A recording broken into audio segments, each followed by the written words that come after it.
Living the Dream, Memphis Wrestling, The Randy Hales Story, is available now at randyhalesmemphiswrestling.com. Hey, here we go. It is a bonus show on Wednesday night. It's the 21st day of September, and this is Talking Memphis Wrestling, but we will not be talking Memphis Wrestling. We will come in here today to talk to you about the absolute fantastic, sensational AEW Dynamite, and that Dynamite from Arthur Ashe Stadium in New York. It was Grand Slam, and it was absolutely fantastic. Again, just wanted to come in here, drop in. Now, if you guys have something to say, if you guys would make comments, we'll do it at the first part of the show. You are welcome to do so, but we will, in just a minute, we will go ahead and as I look here, and all right, there we go. We will make a comment in the comment section. If you want to come on the show and make your comments about AEW Grand Slam, you can do that right now. So, Brooks Thomas from Mobile, Alabama, formerly the state of Mississippi. He's rocking and rolling. He's right here today. He's watching this special bonus show. Panetta from way over in Thailand, way over across the pond, is in the house today. And my absolute good buddy Barry Hay is in the house. Barry is staying up. It's past 9 o'clock. He's up. He's watching this bonus show as we talk modern wrestling. Now, I know my audience base loves classic Memphis wrestling, classic old school wrestling, classic territory wrestling, and so do I. There's nothing like it. But I always say, and I had a pretty good debate on Talking Memphis Wrestling last night, pretty much Michael St. John liked very little of, of modern professional wrestling. And every group there are, every era there is, I guarantee you, the people always favor the era you grew up in. That's human nature. That's about music. That's about books. That's about TV dramas. That's about movies. That's about everybody. Now, Al Tuttle, who is a chief advisor and correspondent, not only on the Monday show, Power Pro Wrestling, the Tuesday show, Talking Memphis Wrestling show, he always calls in, as I'm wearing my front row with Bud Rowe's shirt. He always calls in. He was a little late today, had something going on, but he also calls in on that show.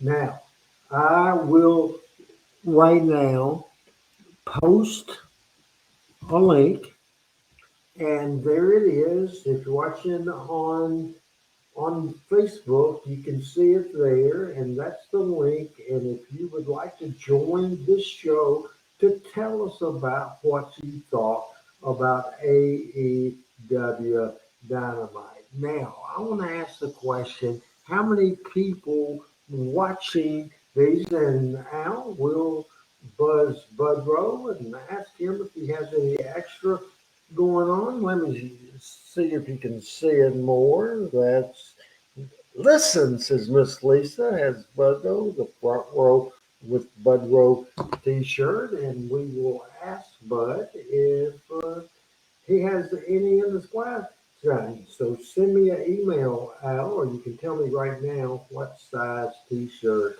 you do wear, and we'll try to get it to you if he has any of those sizes, any of those t-shirts left. I've had mine 7, 8 months, so I don't know if he has any left, and I don't talk about it. We will certainly double X, extra, extra large, says Al Tuttle. All right, we'll see what we can do. I'll see him next Wednesday. Now, my question of the day, again, this is going to be a short program, especially if we don't have anybody, and I gave the link if anybody wants to comment on the show. I'm obviously producing this show. I am hosting this show, doing both at the. Next up, getting a lot of phone calls. Did not mean to do that. See, I am producing this sucker and I am trying to host this sucker, and it is not easy to do as we put up the graphic for the Grand Slam tonight. There will also be a Grand Slam on Rampage, a 2 hour show coming up on Friday night. I will give the show a big time thumbs up. There's a couple of things I don't understand, and I don't understand the selection of the announcers. I don't know if Jim Ross has heat on him. I don't know if Jim Ross is sick and can't do a regular schedule. I don't know if Tony Khan just loves Excalibur.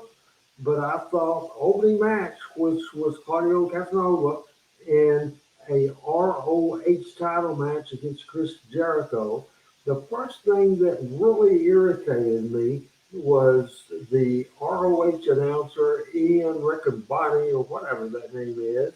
He was there. Tony Schiavone was there. Taz was there. Excalibur was there. That is a lot of announcers in one match, and it's absolutely ridiculous. It was a two-part match. It was a great match.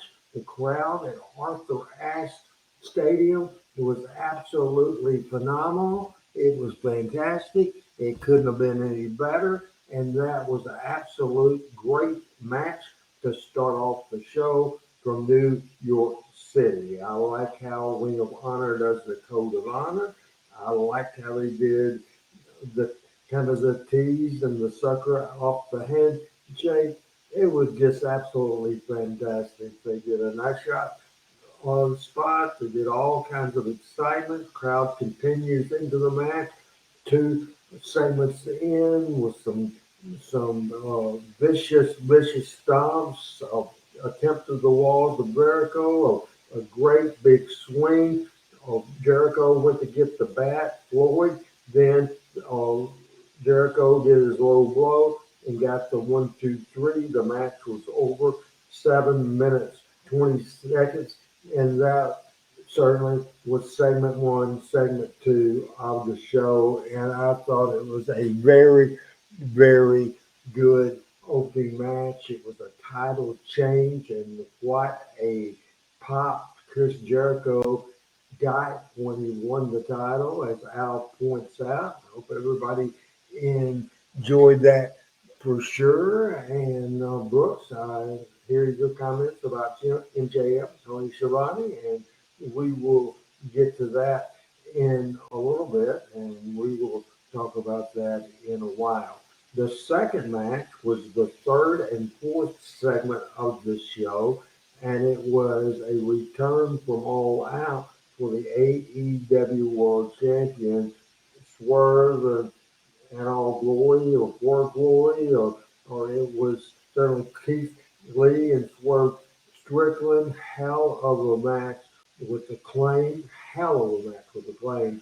Don't know the last part of the finish, and I like that very well because they have Billy Gunn do a damage on the Heels. After the Heels had already cheated, I understand that, but he did, and I would have liked to have seen it more of the Acclaim. Acclaim is two New York guys, and they got the win. And talking about a pop, that pop to me was fantastic.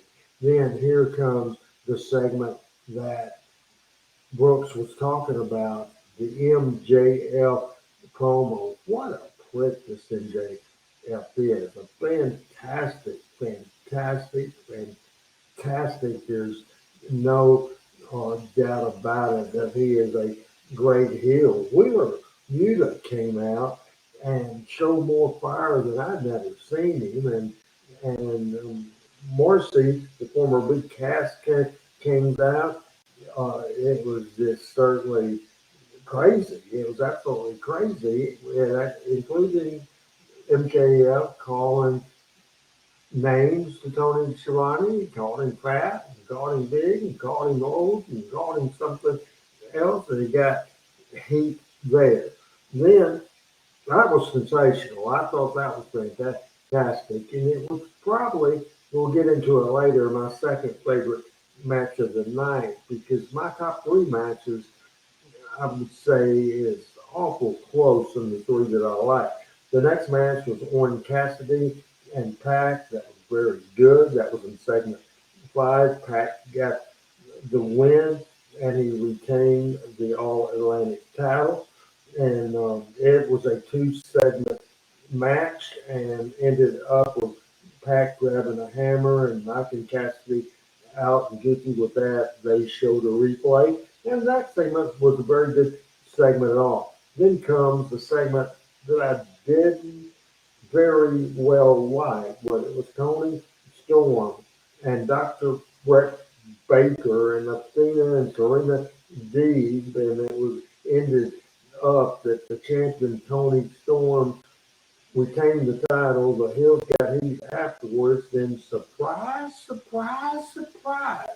Don't know what to say.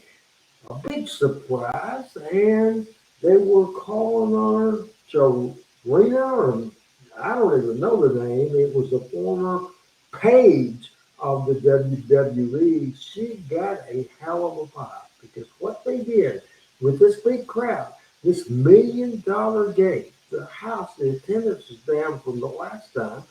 Not surprising at all. The money figure was up over $1 million, and that's fantastic. And they paid it off with a decent match, but a great surprise with Paige coming up.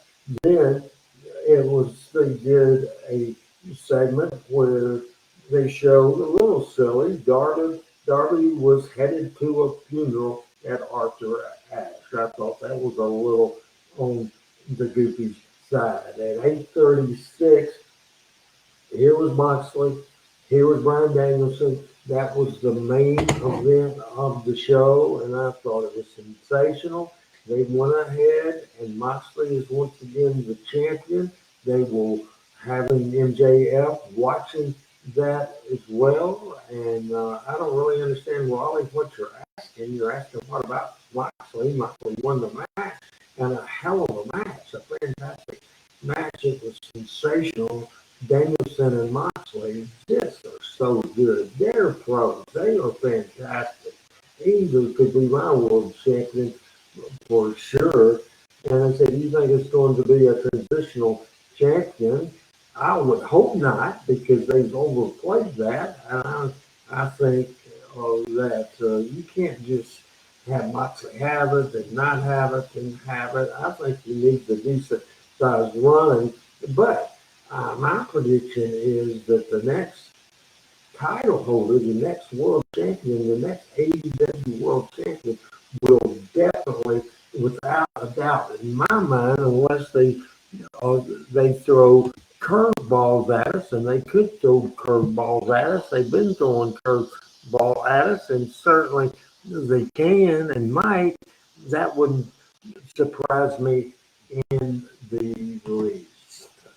I posted the thing in the comments, so if anybody wants to come in and give their comments, and it's kind of up in the thing, and I will real quickly, I will post once again in the comments section.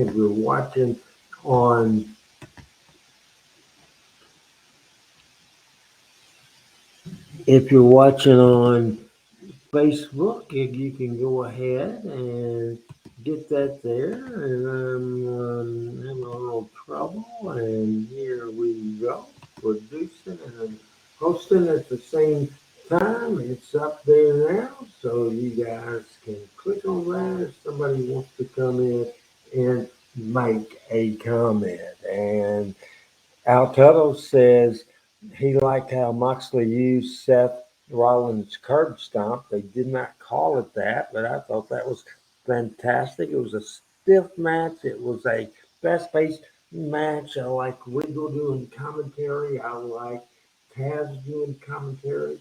I think they did an absolute great job. watch the show, give me a thumbs up, give me a thumbs in the middle, give me a thumbs down. I'll give you a very, very big double thumbs up. The only thing that didn't blow me away in the whole thing, let's don't even say that. The only thing that I just thought was okay was that women's match. Thought it was just okay.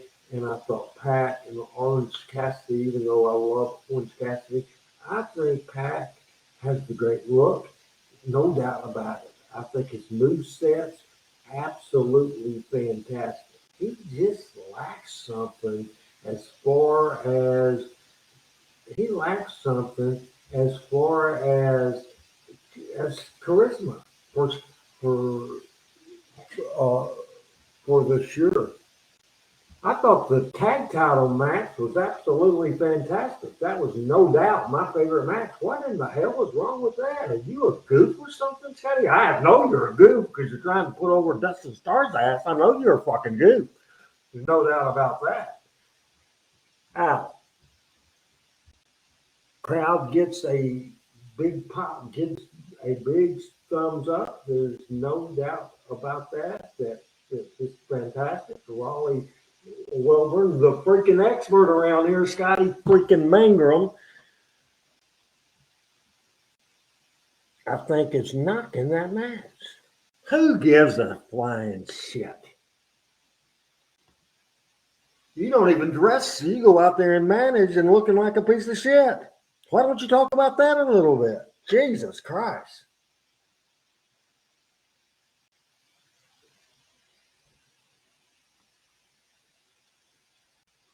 Now, Randy Myers, Al Tuttle, Al will be the only person that knows Al Tuttle. He likes to fire it up Randy Hales. Well, I'll tell you who else likes to fire it up Randy Hales. Panetta likes to fire it up Randy Hales. Absolutely. Absolutely.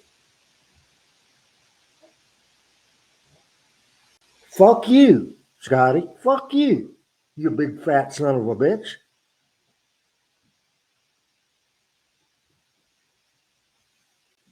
How about that, folks?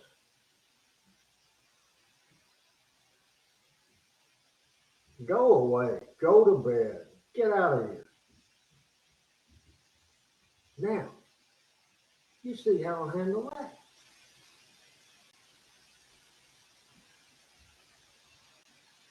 I blame Tony Falk for him for smartening him up in the first place.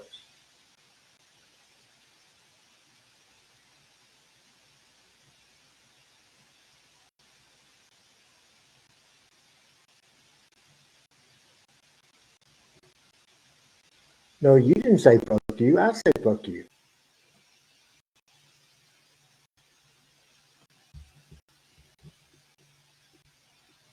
Let's see here.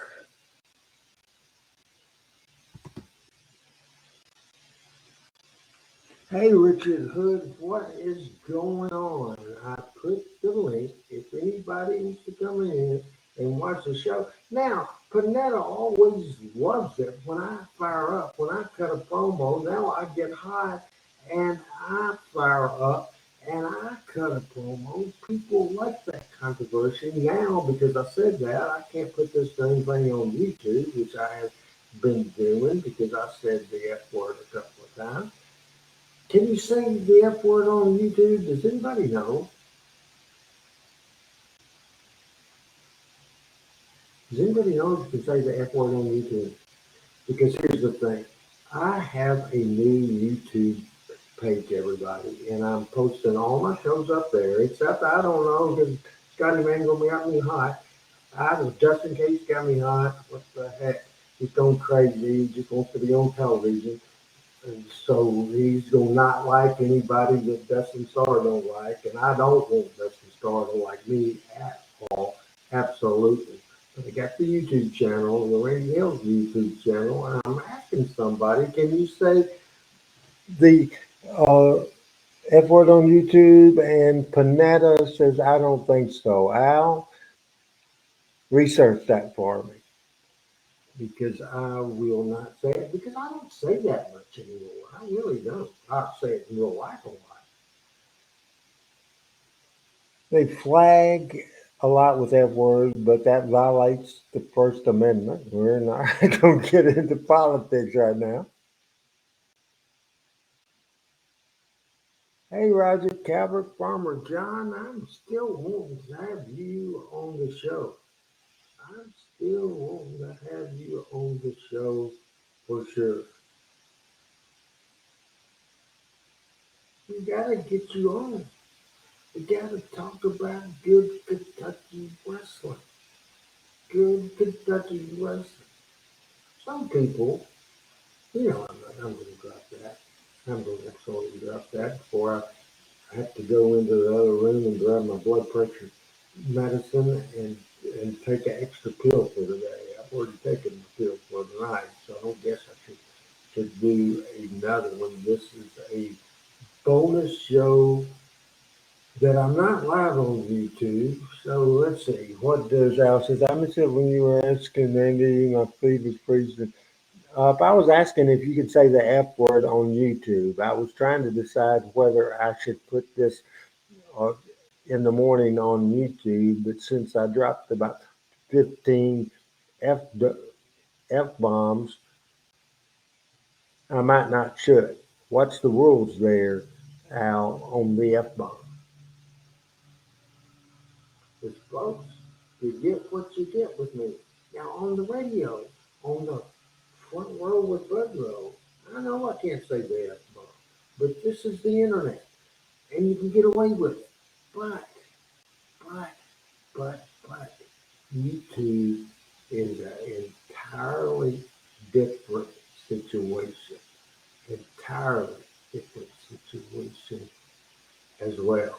Now that I'm in this apartment, the people next door, I think right when I'm doing this show, right against their bedroom, I hope they're not in bed and hear me say the F words. I looked it up. John looked it up and says no, so I will not show the bonus show at all. How about that? Better to be safe than sorry, wouldn't you think?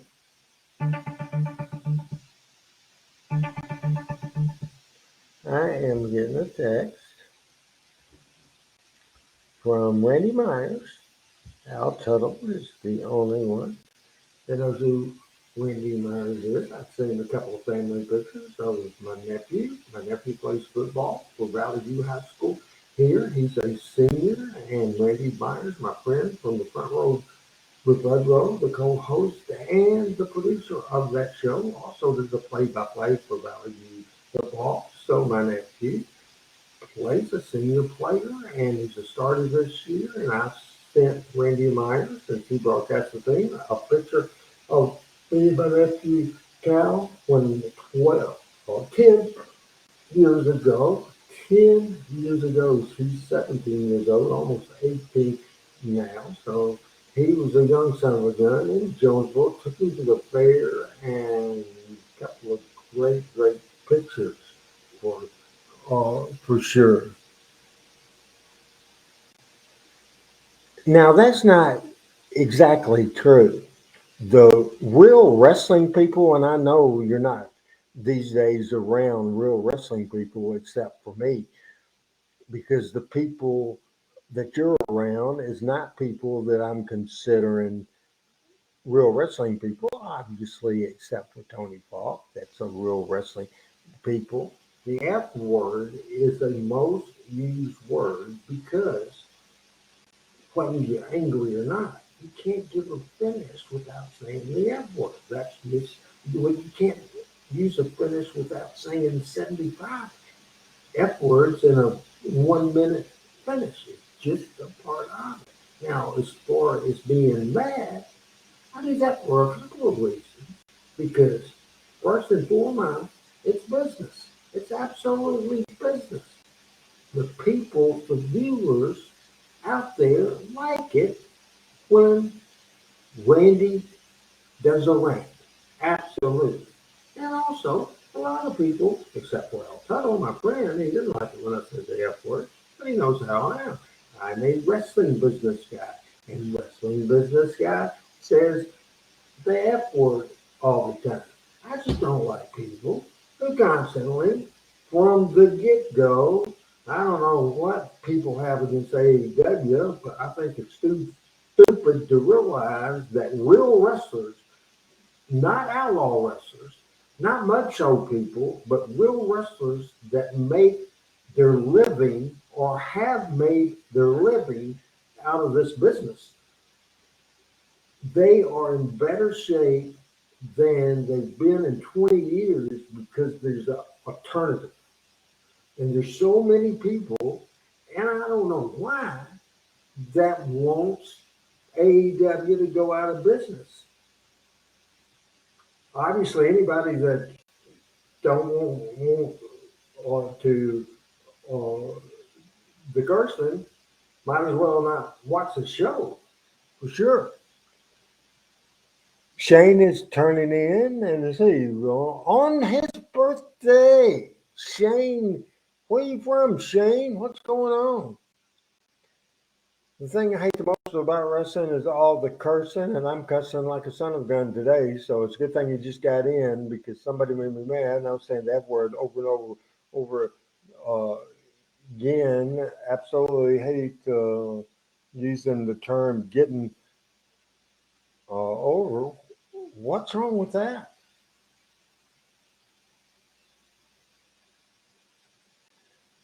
Louisville, Kentucky, my favorite town in the territory.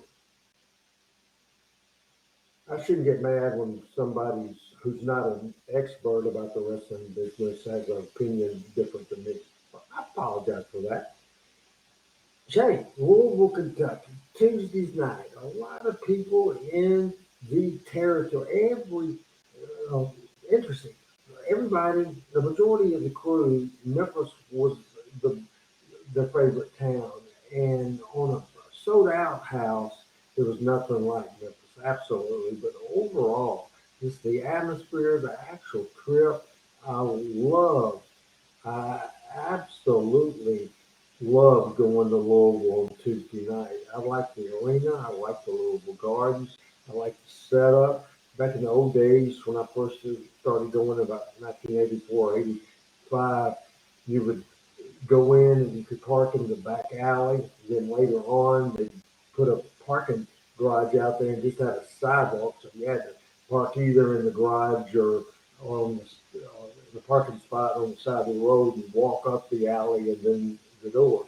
So you walk in a door and there was like a lobby, a back lobby area, and there was two different doors. There was a hill door and a babyface door, and then on either side you could go straight through a double door on each side and go in the arena part, or you could go down a set of steps to the basement area, and in that basement area in the Louisville Gardens were a bunch. There was like 5 or 6 private dressing rooms. The Waller had one, Dundee had one, Jeff Jarrett had one, whoever the booker was.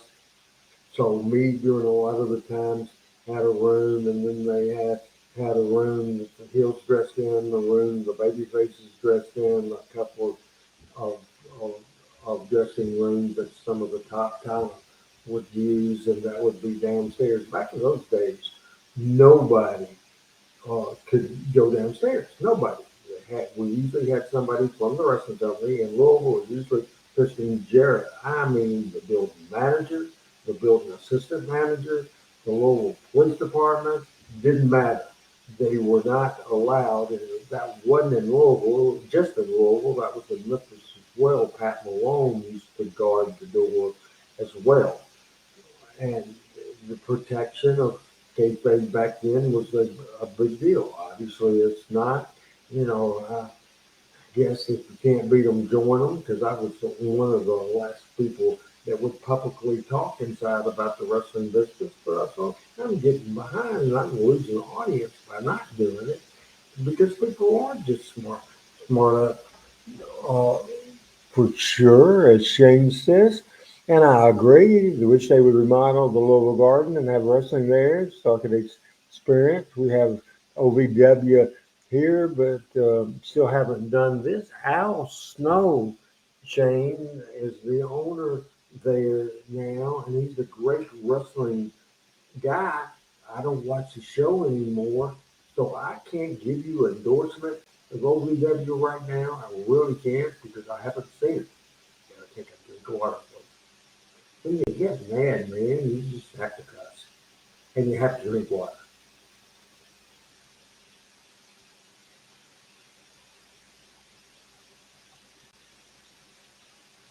Drinking H2O. Who's signing water? The ice is melted, but that's okay. I put it in the refrigerator, and let's see.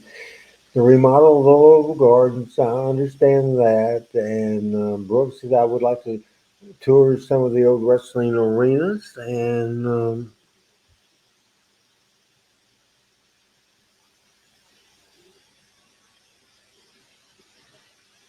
I would like, you know, I don't know if I'd like to tour the Mid South Coliseum. I don't know if I'd like to tour the Louisville Gardens because I was there for the glory days, man.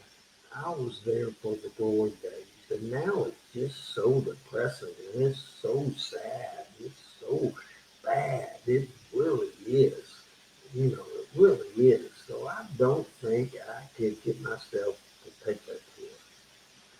Wouldn't it be sad to you guys if you could see it the way it used to be?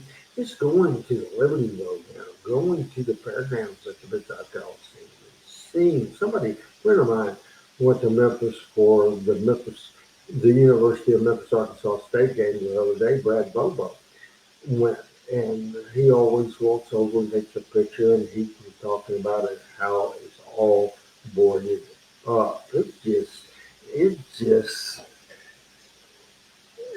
absolutely sad. Wish some of those wrestling dressing room walls could talk. Well, if you have people like me around, we can tell you the stories.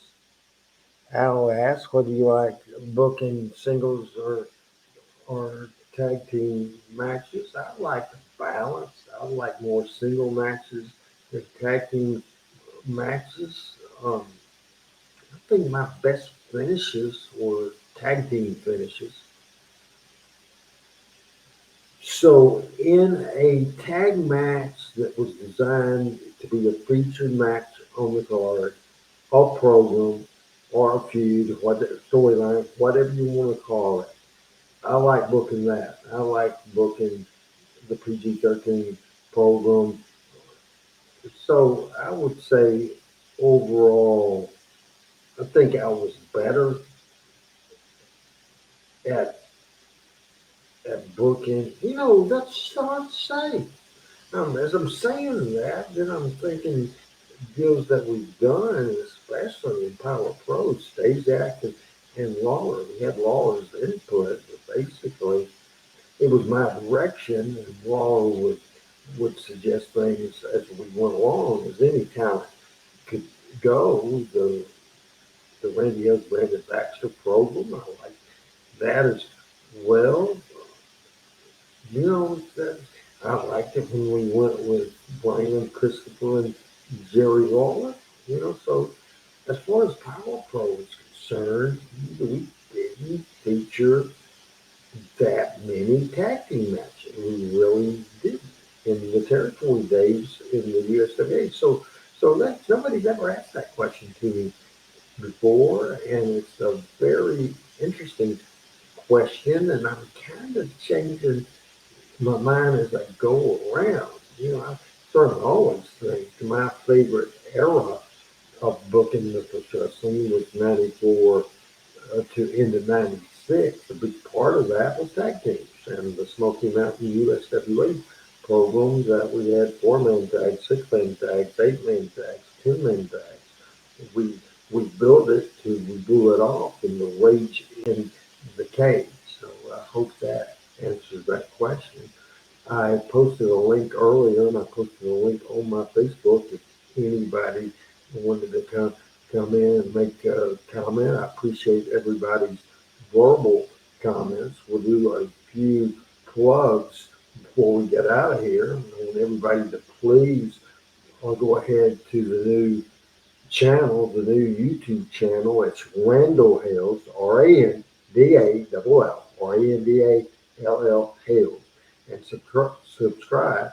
And we're going to put up, unless I do like I did tonight, instead the F word one word after another. If we do that, then I can't put it on YouTube and won't put it on YouTube, and we'll probably even delete it from Facebook. But even though different people get put uh, in Facebook jail from time um, to time, um, I never did. So that's one thing that I will do. I will uh, delete that off my Facebook as we uh, go. And Brooks Tullis said he subscribed to the Randall Hales YouTube channel last night. And what we will do, use it for a archive. And then again, I eventually want to be live on YouTube, but he got kicked off the Randy Hales YouTube channel because,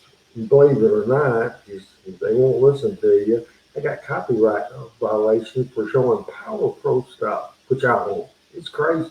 But hell, they won't listen to you. They just weren't. So I'm going with this new Randall Hales deal, and I have to uh, be careful, certainly on the content that I put out. As Al talked about, you had an interesting comment on both shows last week. I never thought of Lawler being heel and going against the Fabs in the '80s, who would have been his uh, partner. You know, what era are you are you talking about? The era of the Fabs in '81, '82, '83, or '84? I think it would have had to be probably be Dundee in that period. But later on, once Jeff Jarrett became a wrestler and Brian Pistol became a wrestler, that sort of thing is just kind of looking.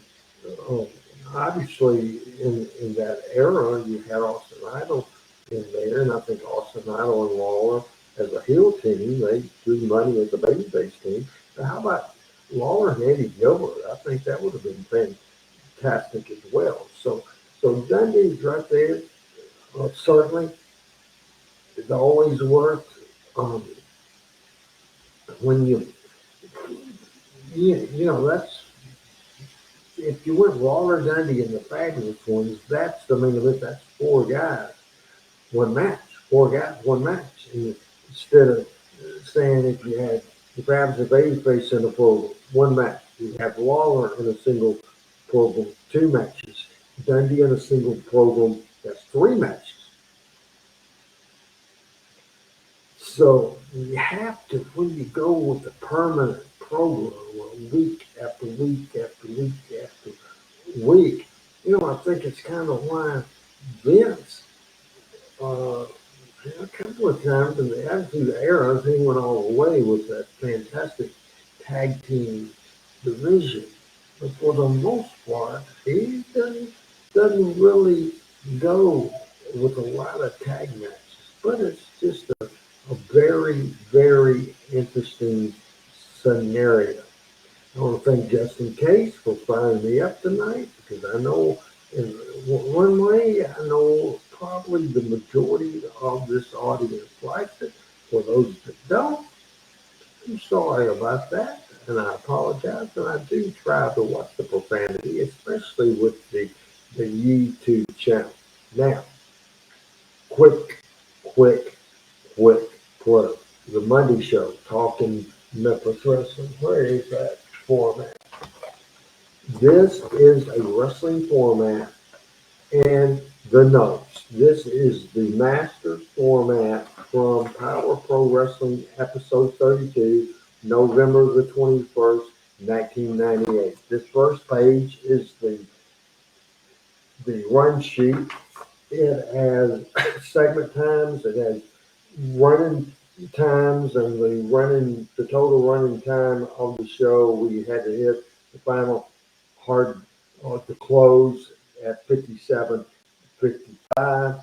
There is 6 breaks 7 segments in the show, and I think Scotty Ingram might have snuck in the dressing room with Tony Ball, and just um, here we go with the notes. Uh, this opening uh, message I'm looking at Lance Jaden, Tony Falk starts in progress, and then we have the show notes, and again, not a script, not a script, it's show notes for sure. Monday night is a great show, the Power Pro Wrestling Walk Along, Watch Along. We watched that show.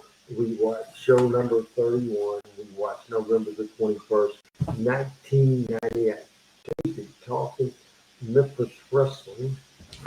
Where are my notes here? That's going to be a very interesting show, and I think you will really like it. The first opening segment of the show, we did the best of the 80s and the best of the 90s as far as the talent, and so to this Tuesday night on Talking Memphis Wrestling, we'll do the best of the 70s, and I think you will enjoy that. Tuesday night Talking Memphis Wrestling. Also, I will talk a lot of road stories. I will tell the Whoopi D. Randy Hales ice trip. I will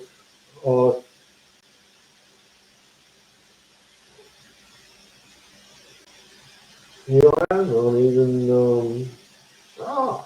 I will tell a little kayfabe trip with Whoopi D on a car trip by itself, leaving me and Frank Morrell and Jeff Jarrett stranded at the club. I'll tell that story.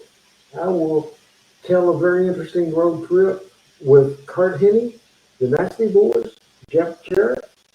Interesting road trip with Kurt and the Nasty Boys, and it was the first time in my life I ever smoked a joint. We'll tell that story. Then, 2 Frank Morrell stories. Frank Morrell and Randy Hilton running a race in Louisville story. Of Frank Morrell getting some potent Kentucky weed. We headed to Louisville. The only problem was we weren't booked in Louisville. We were booked 20 miles away, and we ended up in Louisville. That is good stuff, man. Also, we overshot the runway. Also, I got a Owensboro, Kentucky story that I'll have to clean up for sure. I have a funny story that a incident that happened involving me got caught in a bad little situation that I was under the influence of liquor and was introduced to the crowd by being said Memphis wrestling promoter Randy Hales is drunk on his rear, right in front of everybody at Bad Bob. Another crazy story, me and Jeff Jarrett and Ronnie P. Gossett at the Sugar Tree truck stop. I think it was Sugar Tree. It was at the 126. I have a Tojo and the hitchhiker story. Tojo getting in the wrong car. I got a snow sledding story with me and Whoopi and the road dog Jesse James and Tex Schlesinger. I have a story about getting scared to death.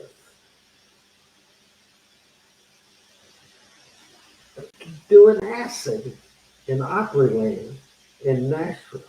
A story, 2 different incidences with Scott Steiner.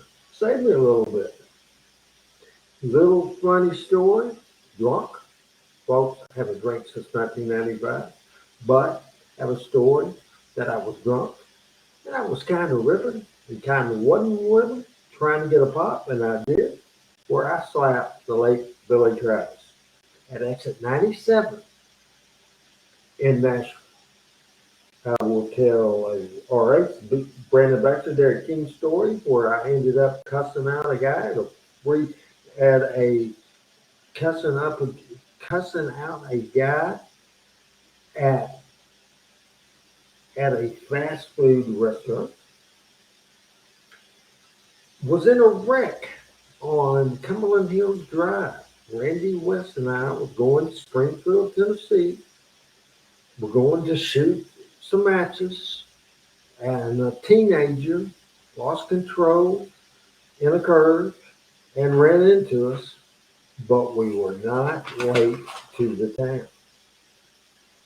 So stories like that, I think, are interesting, and I think people, it was funner on the road, but then when I kind of straightened myself out, it wasn't quite as fun. It was a little more like work. A little more like work, for sure. Yeah, I think Monday and Tuesday will be great. The Monday show that we will watch is an interesting show.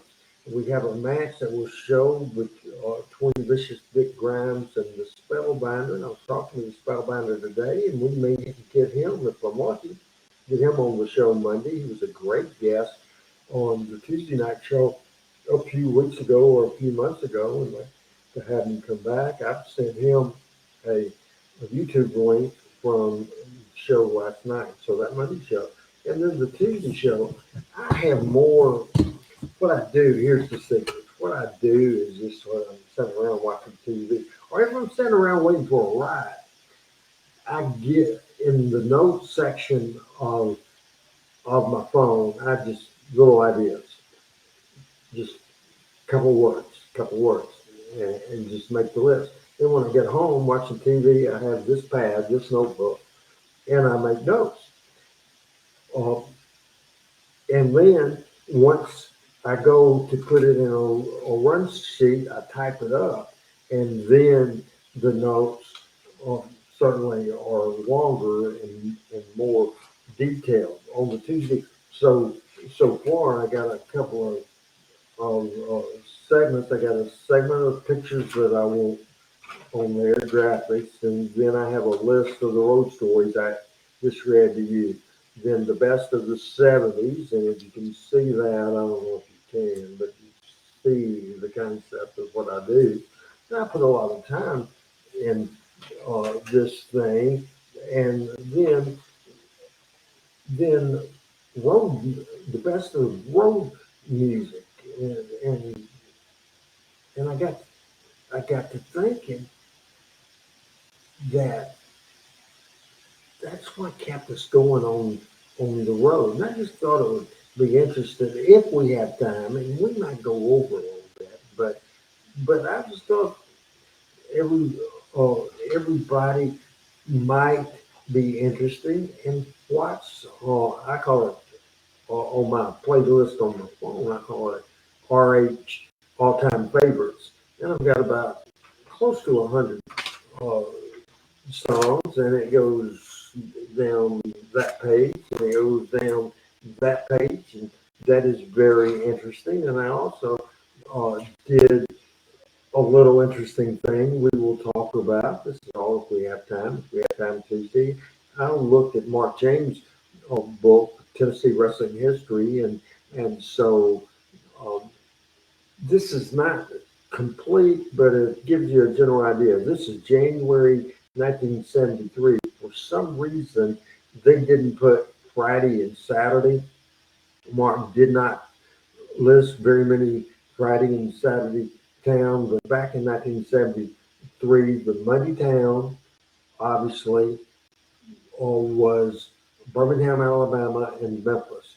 The Tuesday town was Louisville, Kentucky. The Wednesday's towns were Nashville, Tennessee, and Evansville, Indiana. The Thursday town was Chattanooga, Tennessee. Fridays, Nick ran a town on the Nashville end, then Friday nights on the Memphis end, Tupelo, Mississippi, Eddie would run that. Then Saturday was TV Day in Memphis, and also that night until Nick Googles retired and Jarrett took that over in 80 or 81. Jonesboro would run every Saturday, and they had the 300 miles to go back. So that's usually start trying to plot out my shows. The Monday shows is real easy to plot out because if you just look at the format or the episode guides and you play it, and all you have to do is write up a preview and the next week's preview, and you're off and running. But the Tuesday show is much more complicated. So I think, Brooks, you'll really enjoy Monday and Tuesday show. And Al, I just got YouTube, my YouTube account like 2 days ago. I don't really know how many. I don't know if I can find the Spellbinder show. I really don't. If I could I could look at my calendar if I could see a date. See if you can find me a date on that thing. So right now the Monday show and the Tuesday show from this week's up there. The Monday Night Memories. Plus I've put two other just quick 1 minute updates on the show. And that's what I've done. It is now 9:55. This is the latest I've been up in a long time. I appreciate everybody for talking about Grand Slam from AEW. Apologize for having a cuss fit, but that's what you get at times when you watch these shows. But I do apologize for that.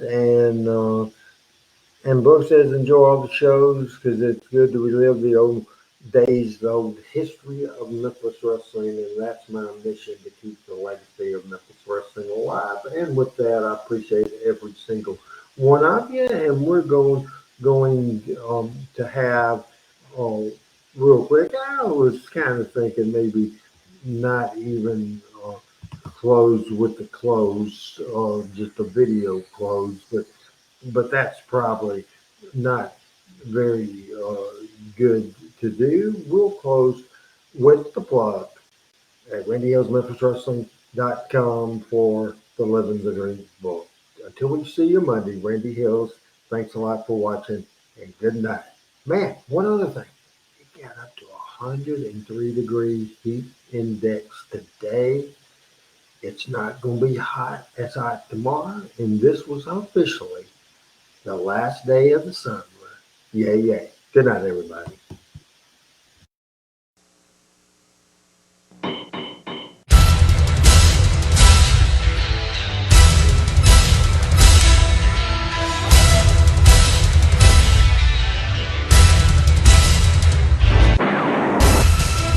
Living the Dream, Memphis Wrestling, The Randy Hales Story, is available now at RandyHalesMemphisWrestling.com.